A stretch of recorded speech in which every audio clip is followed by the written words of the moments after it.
घने और हरे भरे जंगल के बीचों बीच एक बहुत पुराना बरगद का पेड़ खड़ा था। उस पेड़ की ऊंची शाखाओं पर एक हरा तोता रहता था। उसका नाम था मिट्ठू। मिट्ठू बहुत चंचल, होशियार और दयालु था। उसी जंगल में थोड़ा आगे एक छोटा सा पेड़ था जहाँ एक सफ़ेद कबूतर रहता था। उसका नाम था मोती। मोती बहुत शांत स्वभाव का था और उसका दिल बहुत साफ था। मिट्ठू और मोती की दोस्ती पूरे जंगल में मशहूर थी। दोनों सुबह सूरज निकलते ही साथ उड़ते, साथ दाना ढूंढते और साथ ही पूरे जंगल में घूमते। अगर मिट्ठू को कोई फल मिलता तो वह मोती को बुलाता, और अगर मोती को कोई दाना मिलता तो वह मिट्ठू को ज़रूर आवाज़ देता। एक दिन सुबह सुबह दोनों दोस्त जंगल के ऊपर उड़ते हुए नई जगह देखने निकले। उड़ते उड़ते वे जंगल के उस हिस्से में पहुंच गए जहां बहुत कम जानवर जाते थे। वहां पुराने खंडहर पड़े थे और एक टूटा हुआ मंदिर भी था। मिट्ठू ने कहा, मोती देखो, ये जगह कितनी अजीब है। मैंने पहले कभी इस तरफ नहीं देखा। मोती ने चारों तरफ देखते हुए कहा, हाँ दोस्त, लगता है यहाँ बहुत साल पहले कोई रहता होगा। उसी समय हवा का एक तेज झोंका आया और ज़मीन पर पड़ा। एक पुराना कागज़ उड़कर मिट्ठू के पास आ गिरा। मिट्ठू ने उसे अपनी चोंच से उठाया और ध्यान से देखने लगा। मोती ने पूछा, यह क्या है? मिट्ठू ने कहा, लगता है यह कोई नक्शा है। दोनों ने उस कागज़ को ध्यान से देखा। उस पर जंगल की तस्वीर बनी हुई थी और एक जगह लाल निशान लगा हुआ था। नीचे कुछ पुराने अक्षरों में लिखा था, जहाँ पुराना पहाड़ और काली गुफा मिलते हैं, वहीं छिपा है जंगल का सबसे बड़ा खजाना। दोनों दोस्त हैरान रह गए। मोती ने धीरे से कहा, क्या सच में जंगल में खजाना छिपा है? मिट्ठू की आंखें चमक उठी। उसने कहा, अगर यह नक्शा सही है तो हमें ज़रूर उसे ढूंढना चाहिए। मोती थोड़ी देर सोचता रहा, फिर उसने मुस्कुराकर कहा, अगर हम साथ हैं तो कोई भी मुश्किल बड़ी नहीं है। बस फिर क्या था, दोनों दोस्तों ने उसी समय फैसला कर लिया कि वे उस खजाने को ढूंढेंगे। अगले ही पल दोनों नक्शे के अनुसार उड़ते हुए जंगल के अंदर गहराई में जाने लगे। रास्ता आसान नहीं था। थोड़ी दूर उड़ने के बाद उन्हें एक बड़ी नदी दिखाई दी। नदी का पानी बहुत तेज बह रहा था। मोती ने कहा, हम उड़कर पार तो कर सकते हैं, लेकिन नीचे बहुत तेज हवा है। मिट्ठू ने हिम्मत करके कहा, डरो मत दोस्त, हम धीरे धीरे उड़ेंगे। दोनों ने पूरी ताकत से अपने पंख फड़फड़ाए और नदी के ऊपर से उड़ने लगे। तेज हवा उन्हें नीचे गिराने की कोशिश कर रही थी, लेकिन दोनों ने हिम्मत नहीं छोड़ी।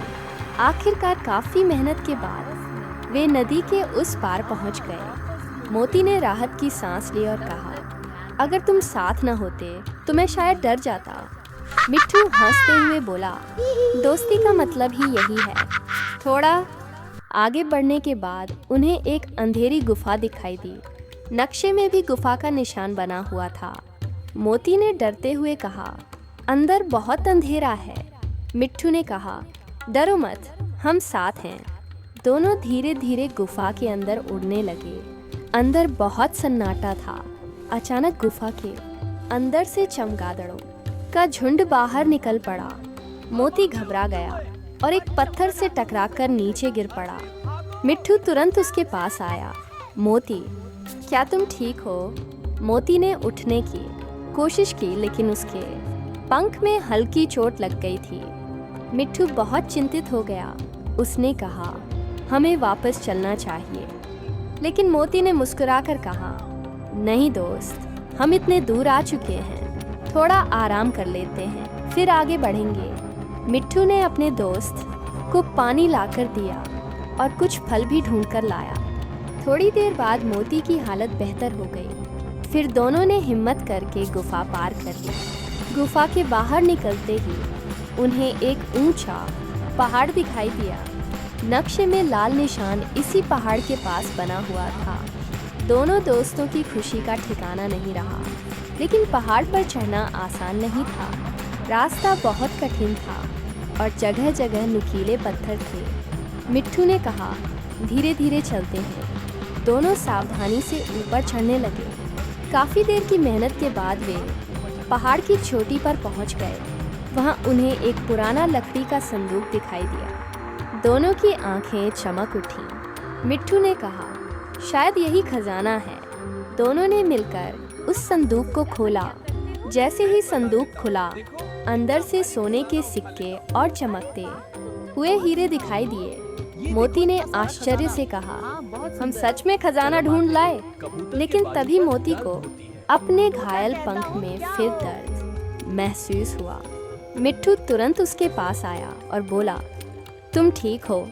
मोती ने धीरे से कहा, हाँ, बस थोड़ा दर्द है। मिट्ठू ने खजाने की तरफ देखा और फिर अपने दोस्त की तरफ। उसने मन ही मन सोचा कि अगर मोती ठीक नहीं हुआ तो यह खजाना किसी काम का नहीं। मिट्ठू ने फैसला किया कि वह खजाना छोड़कर पहले अपने दोस्त को सुरक्षित घर पहुंचाएगा।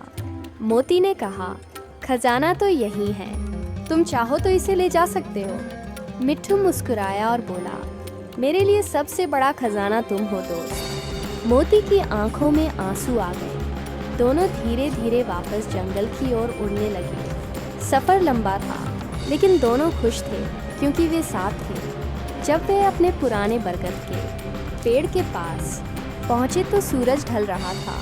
सुनहरी रोशनी पूरे जंगल में फैल रही थी। मिट्ठू और मोती अपने पेड़ पर बैठ गए। मोती ने आसमान की तरफ देखते हुए कहा, आज हमने बहुत बड़ी बात सीखी है। मिट्ठू ने पूछा, क्या? मोती मुस्कुराया और बोला, दुनिया का सबसे बड़ा खजाना सोना या हीरे नहीं होते। सबसे बड़ा खजाना सच्ची दोस्ती होती है। मिट्ठू ने सिर हिलाकर कहा, हाँ दोस्त, और हमें वह खजाना पहले से ही मिल चुका था। उस दिन के बाद दोनों दोस्तों की दोस्ती और भी गहरी हो गई। जंगल के सभी जानवर उनकी कहानी सुनते और सीखते कि सच्ची दोस्ती से बड़ा कोई खजाना नहीं होता। और इस तरह तोता और कबूतर की यह कहानी पूरे जंगल में हमेशा के लिए मशहूर हो गई। दिल से कहानियाँ सिर्फ यहीं जंगल टून टेल्स पर।